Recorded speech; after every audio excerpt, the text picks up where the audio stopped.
তারেক রহমান তখন শহীদ শরীফ ওসমান হাদির কবর জিয়ারত করছেন। বিএনপি নেতাকর্মী দ্বারা বেষ্টিত পুরো এলাকা। হঠাৎ চাঁদাবাজ ও সন্ত্রাস বলে চিৎকার দিয়ে ওঠেন একজন মানুষ। মুহূর্তেই পরিস্থিতি রূপ নেয় উত্তেজনায়। বিএনপি নেতাকর্মীরা তাকে ধরে পুলিশের কাছে হস্তান্তর করে। এরপরই সামাজিক যোগাযোগ মাধ্যমে ওঠে আলোচনা ও সমালোচনার ঝড়। কেউ বলছেন উস্কানি দিয়ে পরিস্থিতি ঘোলাটে করার কথা, কেউ বলছেন বিএনপির নেতাকর্মীরা গালিদাতা ব্যক্তিকে গ্রেফতার করিয়ে তাদের শক্তির জানান দিয়েছে।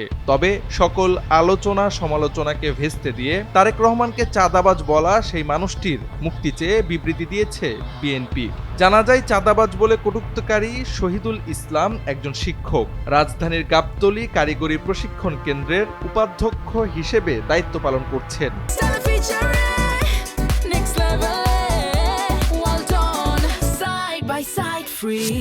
ঘটনার পর রাজধানীর শাহবাগ থেকে শহীদুল ইসলামকে আটক করে ফৌজদারি কার্যবিধির ৫৪ ধারায় গ্রেফতার দেখিয়ে আদালতের মাধ্যমে কারাগারে পাঠায় পুলিশ।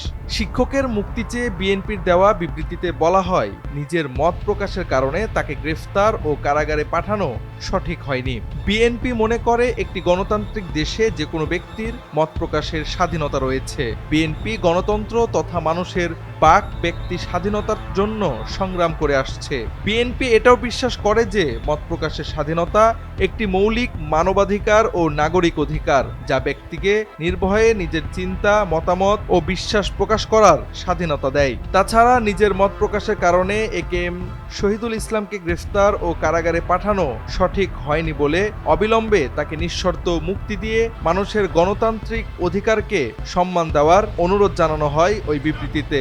শনিবার বিএনপির জ্যেষ্ঠ যুগ্ম মহাসচিব রুহুল কবির রিজভী স্বাক্ষরিত এই বিবৃতি বেশ ইতিবাচক আলোচনার জন্ম দিয়েছে।